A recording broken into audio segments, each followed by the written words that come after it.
Hey everybody, this is Jacob from WagerMeThis. This is going to be episode 10 of this dice control adventure we've been on here. Obviously, you see all the stacks of red chips out there. That means that we have not been accomplishing what we were attempting. This is the last episode at it. I would have to get something like 30 hits or something like that to be successful. Likely not going to happen, obviously. But in the big scheme of things, I think this video set has learned a lot about different things. Some understanding about how dice control actually operates. For the most part, I would say for most people, I would say I'm... Hello, Mac. I would say I'm not very unusual as far as manipulation of the dice goes. I think most people are able to do it somewhat and get on axis somewhat, and that actually ends up causing them a problem. What's up, Larry? And that ends up causing them an issue. And because of that issue, you end up rolling sevens that are actually not bad rolls, right? They're actually good rolls, but they're still a 7. So in the gameplay, it's a bad roll. But in the dice control, it's actually a number you're supposed to get. And this is the idea behind what I think has been learned mostly in this video set, is that the on-axis throw, if that's what you're doing, which is what I'm attempting to do, I'm trying to throw them right, trying to throw them on axis. The on-axis throw oftentimes ends up in a negative roll, in a 7. Especially in a case where you're throwing hard ways or some variation of a hard way set, you're going to end up a lot of times with a 7. Just because there's an extra set of 7s on there. And now, obviously, there's a lot of ways to use dice control. There's a lot of different styles. Some people are trying to go off axis, right? Or trying to make one dice go off axis. And all this stuff factors in. At the end of the day, it's still up to you as the player. It's still up to the individual. But I would like some of you guys to try this. See if you can use the 6 and 8, the 10 combinations on the 6 and 8, to actually beat the 7. Try this at home. If you can put it on video, great.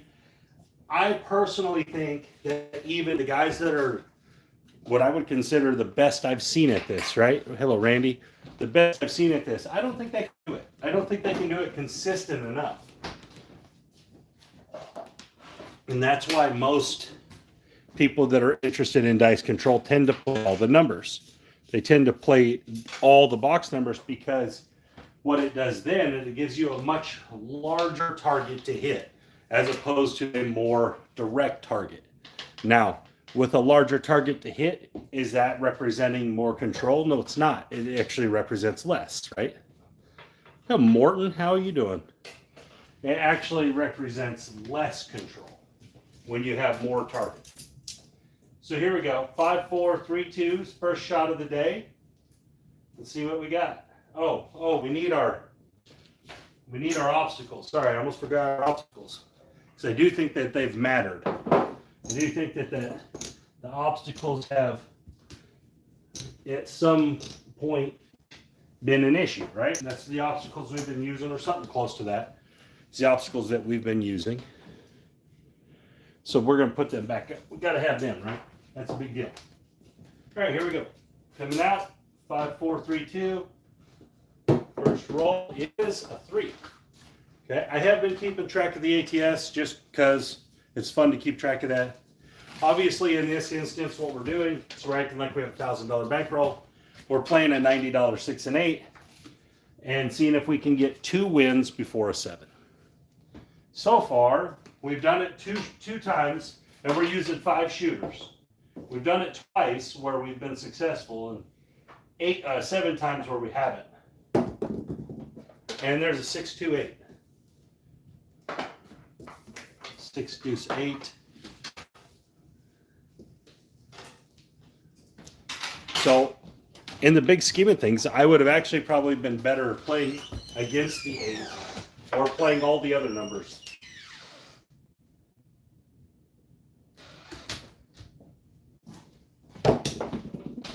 And 5 deuce 7 on the lean over there. I know you guys can see the old lean over there. 5 deuce 7 on the old lean.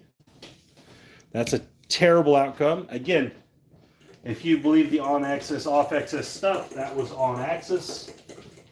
5 deuce would be on the 5 4 3 2. In fact, it'd be on it twice, right? So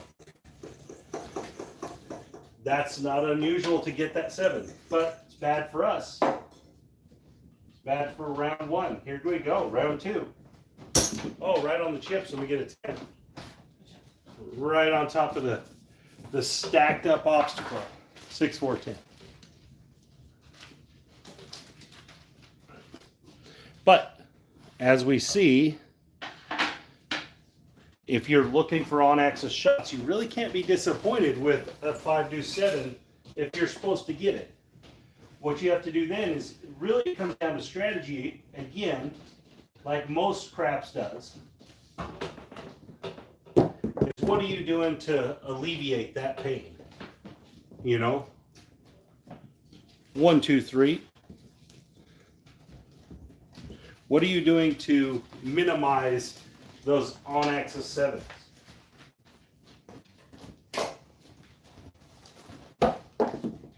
And a 6 3 9. That was a pretty good looking roll. Weird kind of hop right into the wall. That was not a 5, guys. That was a 9.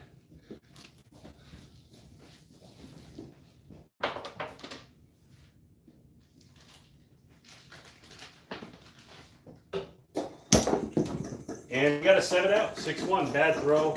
Bad result. Not unusual. But we haven't been getting that 6 1 very often. So that's 2 losses before a single 6 and 8 win. Again, we are getting super consistent with this. The losing part, I mean. Here we go, coming out. Move that landing zone over a little bit. Still getting weird long rollouts. I need to land closer to the wall, I believe. I believe that's some of my issue. 4 1 5. Should limit some of these longer rollouts. 5 4 3 2. Here we go. And a hard 4. I know you guys can't see this one, but we'll bring it out. Hard 4. I have no reason to make up numbers. I know that's a big thing in the community right now. Some people have made up some numbers on their shooting. If I was making up numbers, I wouldn't have all those red chips out there. 5 3 8, that's our first win.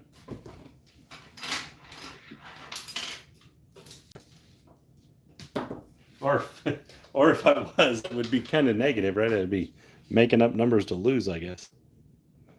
Hello, rowboat. All right, we got our first win. We need about 80 more.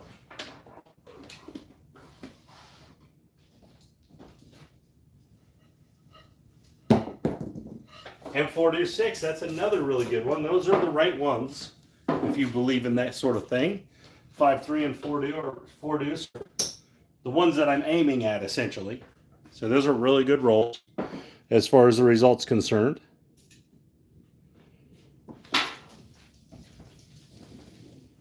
All right, so we've had one shooter out of the 5 so far that has made it. And a 1 2 3. We're down to just aces for the small. Down to just the aces for the small.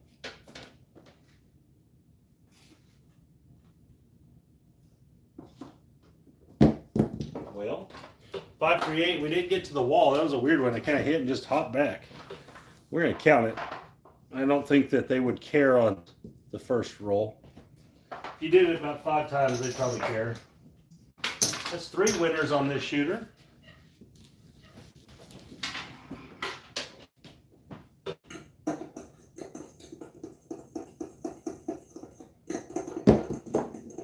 And another 5 3 8. So we seem to be hitting this number pretty good right here in this shooter. 5 3. That was a much better roll than the last one. 4 winners on this shooter.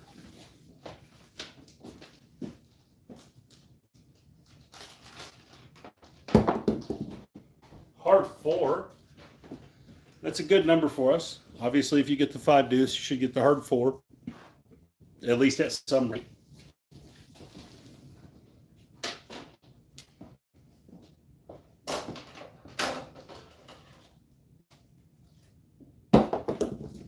And aces, that's the small, baby. That's a terrible roll for what I'm shooting, but it's still the small. For all you.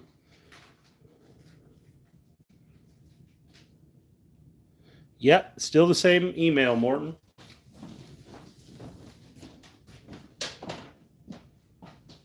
Here we go. And a 10 the hard way. That's also a good roll. If the hard 4 is good, the hard 10 has to be also a good one. I'm same thing every day here. I'm trying to get 2 hits per shooter, or average 2 hits per shooter. So far, we are not doing that. We're having an okay run here. And the 5-1-6. This is a longer rollout, 5-1. But it's a good winner. It's a winner. That's our 5th hit on this shooter. This will be the last episode of this series. Then we're going to start a series doing the exact same thing, but with pure random, no dice control, no dice setting, none of that. So we just hit the 5. That's our point. I'm going to remark the 5 and the 6 here because I think we're redoing the small. See if we can hit small twice. So we're going to redo it, but with all random shooting.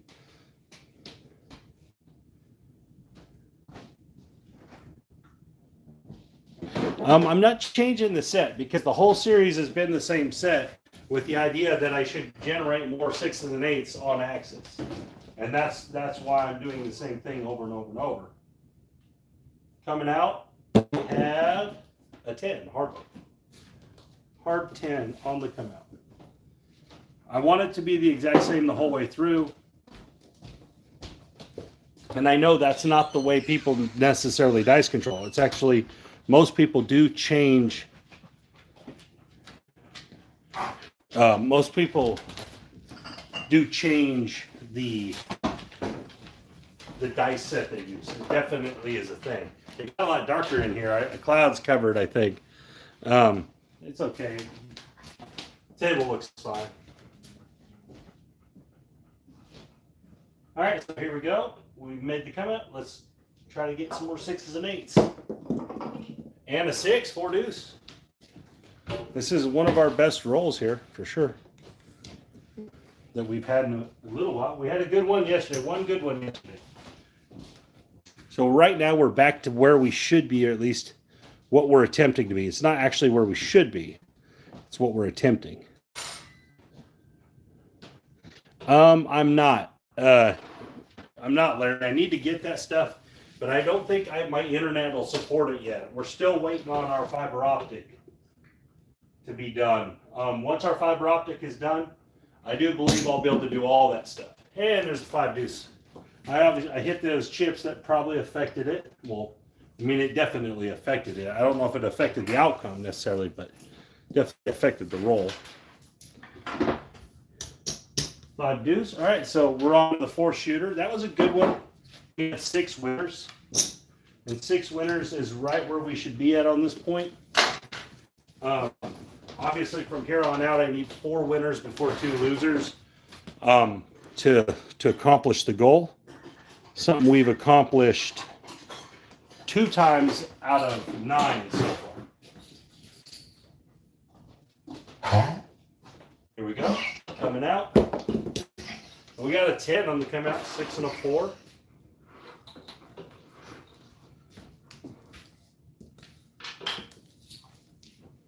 Six, 4, 10 there. Accomplished it twice so far at a 9 shot, out of 9 runs at this. 9 sessions. 6 deuce 8. At the beginning, I said that to be successful at this, you'd have to be successful 8 out of 10 times to actually make it matter. And we are obviously not achieving that.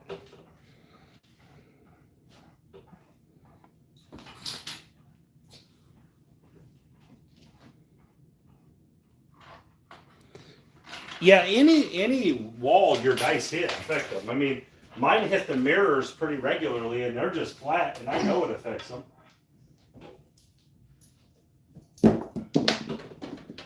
437 on a long, goofy rollout. That was a weird one, but it knocked us off. All right, last shooter of the whole series. Here we go. I need 3 wins at minimum to have a successful run here. Last shooter of the series, guys.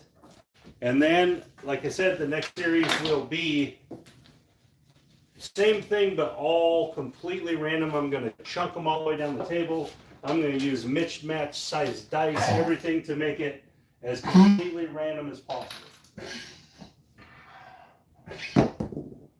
6, 4, 10.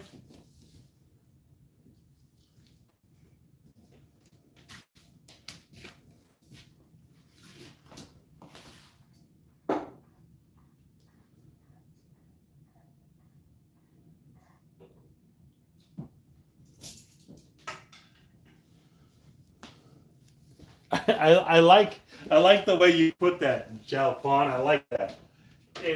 But I do think you're right. In 36 roll segments, I do think you see there is some value to that. I totally agree. PSO 527, very good looking roll. Landed right on axis on a 7. So we miss on that one. So we have 6, 7 winners. So overall, down 3 on this session. And that is it for this series.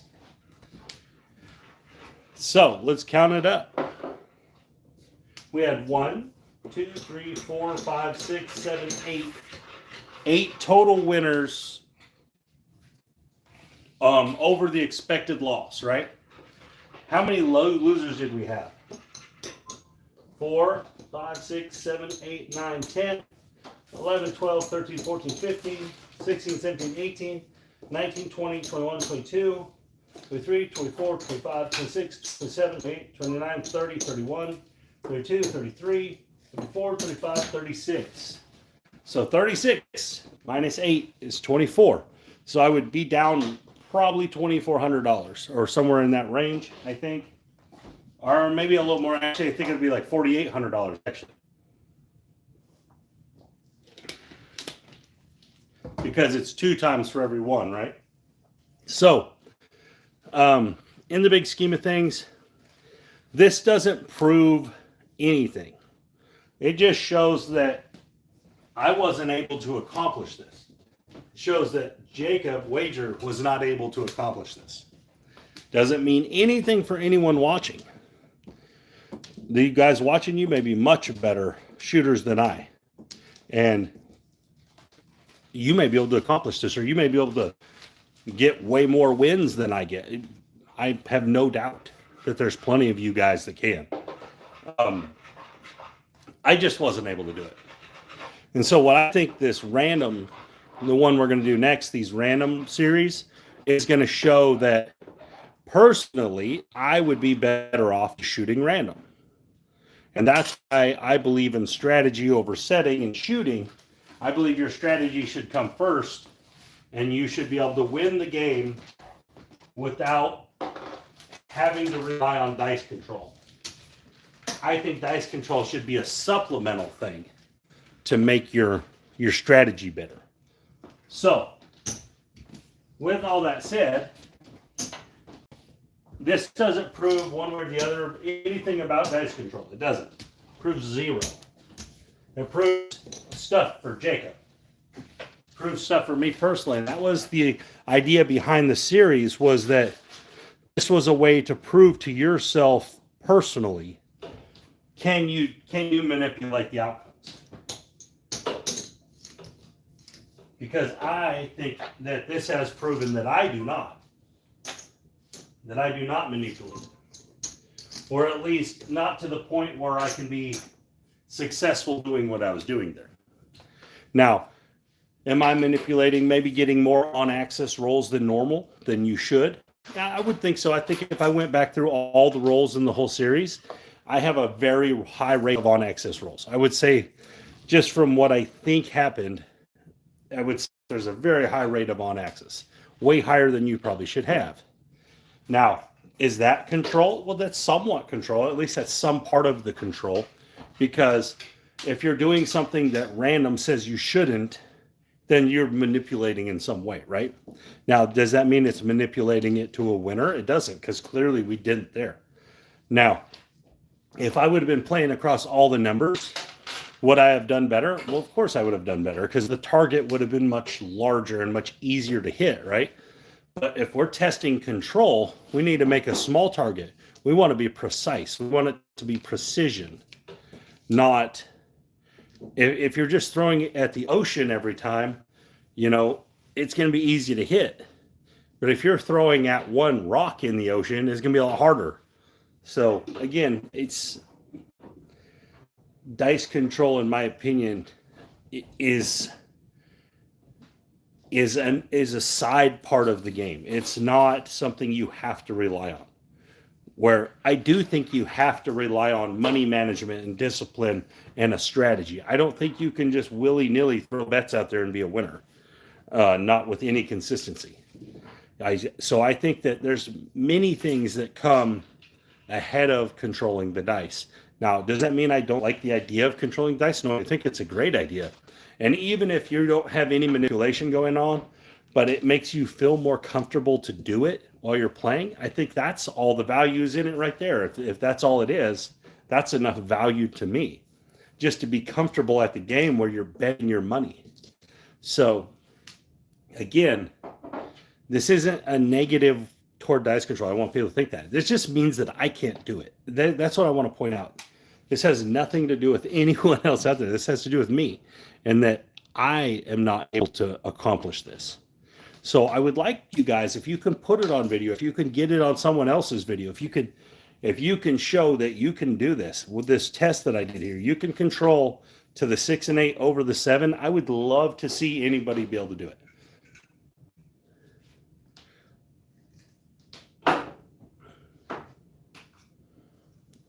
What is underneath my table is like a foam board that's like an 1/8 inch thick.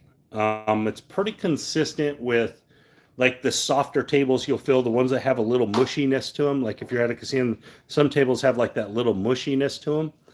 It's consistent with that. See, it's kind of mushy. But that's what's underneath it, is a foam board. It's what I've actually used under the other one I had too. I like it because to me it more mimics any table that isn't just a felt over a plywood.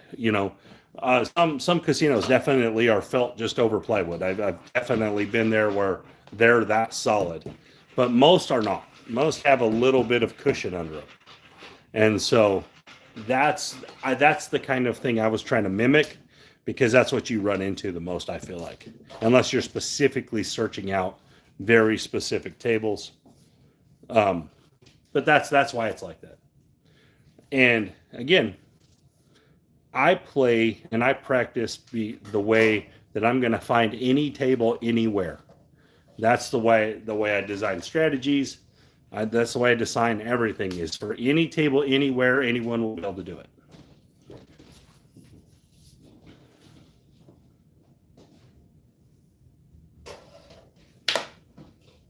But yeah, so this was a great series. I think this was an amazing, fun series.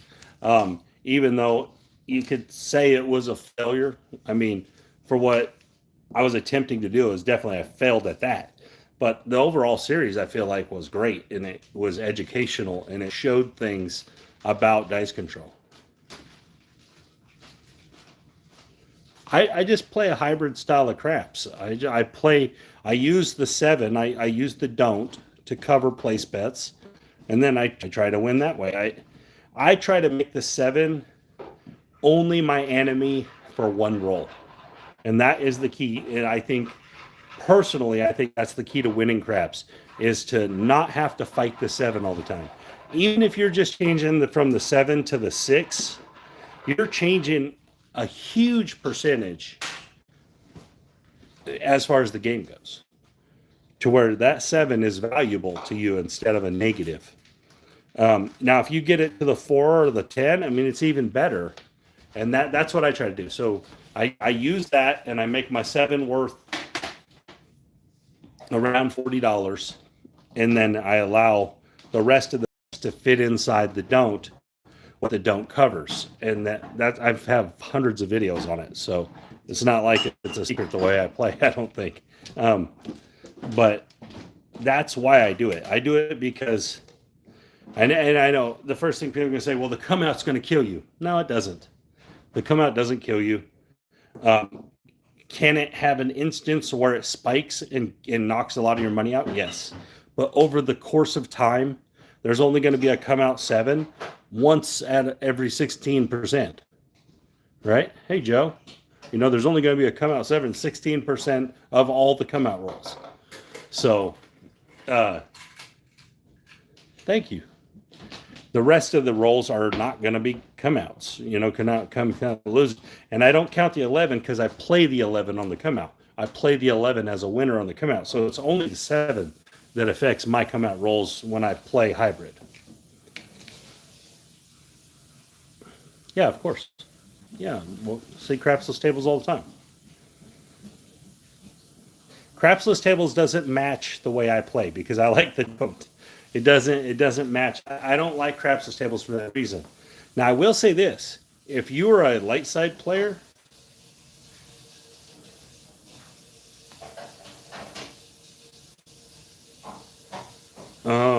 I've probably done 10,000 rolls on the same dice set, and I haven't. I don't understand. What do you mean by where I stand? Well, I'm trying to get an idea of what you mean in comparison to the natural averages, the pyramid, the 36 rolls. Is that what you're asking, or what you're saying? Or I mean, that's what I'm trying to figure out, because I know what numbers that I hit more than others. I know that. I know that answer. So I've done this for a lot of years. I actually did it before all that stuff existed. I did it in logbooks where I would keep a log of all my rolls, thousands of them. Now, not on this table though, not necessarily on this table, because I didn't have this table then. So it was on a much different table. I haven't actually done that on this table. So maybe I should on this table. I don't know how much difference that really makes, but that's not really the avenue. It's time for an update. That's not really the avenue that I believe you should play craps in anyway. Like I said, I think craps is more about strategy. You get your strategy right, and then you adjust your dice control to a strategy. I don't think you should do it the other way around. And I know that's what Bone Tracker and all that tells you to do is, hey, you should adjust your strategy to these numbers. But I don't think that, because just because you roll those numbers slightly more than the others, whatever numbers they are, you should still use the strategy first. And then, okay, if your dice control rolls more 5s and 6s than everything else in your strategy, you should incorporate that. So you should always be strategy first. You should always, because there's still going to be this bazillion, there's still going to be a bazillion other outcomes, right, that don't match this Bone Tracker highlighted thing you should do. What's up, Duracell? But that's just my opinion. It's just my style and what I think. Because there's lots of guys, like, for example, I'll bring up Gargoyle, right? Gargoyle never plays the dark side. He is never going to put anything on the dark side in any way, right? And he's highly successful. So it doesn't, and he is dice control first, essentially. And he likes to do things like hop the 11, you know, he likes a lot of, you know, big 11 bets and stuff. And so there's plenty of guys that use only light side that do just fine. Just like I know guys that use only dark side that don't ever play the light side and don't think it's a waste of your time to play the light side, and they do just fine. So in the big scheme of things, there's a lot of ways to win. There's a whole bunch of ways to win. In my opinion, there's only a few ways that are an absolute waste of time, and I've got into that a bunch, but that's personal opinion. But that's what I think. Anyways, guys, I'm going to get off here. I got to put my son's four-wheeler up. We got it back today, finally. It's been in the shop for, it seems like, forever. We're going to put it up in the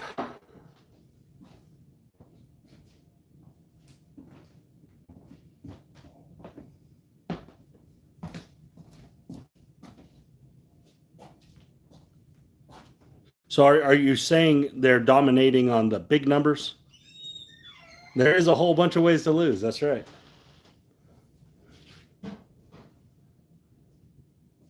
They're dominating on the upper side of the numbers, which makes sense. That's what I think dice control indicates anyway. I don't think dice control manipulates your ability to miss the 7 at all. I think low numbers. Okay. I think it downtown. Yeah. Sorry. I think it manipulates the range of numbers you get more consistently, not beating the 7. In my opinion, I haven't seen anyone that actually beats the 7 over time. Yeah, I messed up. That was mine. Sorry.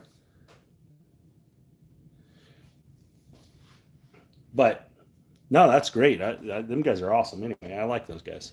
I like all you guys, really. The only one I can say that I'm just not real fond of at this point is the Jimmy guy. I just don't like people making stuff up. Other than that, I mean, why are you making stuff up to our community? It don't make any sense. All you guys that do. Are you asking me or are you asking Duracell? Oh, you want me to look at it? Okay. Duracell, I will definitely look at it. Is there a way they can one of you guys can just send it to me? Or do I need to go through the videos?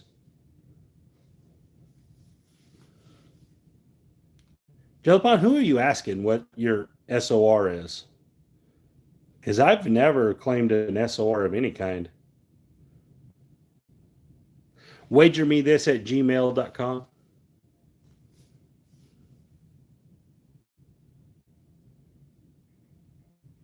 Okay, so you're talking to Duracell. That's fine. Okay, yeah. Because I've never claimed an SOR of any kind. I have no idea what my SOR is. Thanks, Morton.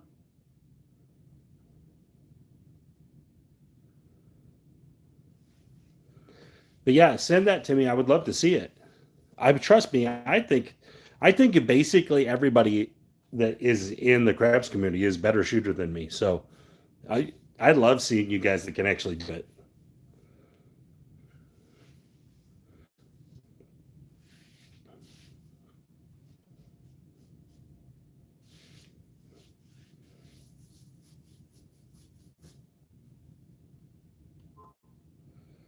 But I'm going to have to go out here and load this four-wheeler up. I got to move some stuff around, so it's going to be a little task. Again, thank you guys for watching. This is Jacob from WagerMeThis. I appreciate you guys' time, comments, thoughts, everything. And Duracell, send that to me. I'd love to see it. Anyways, guys.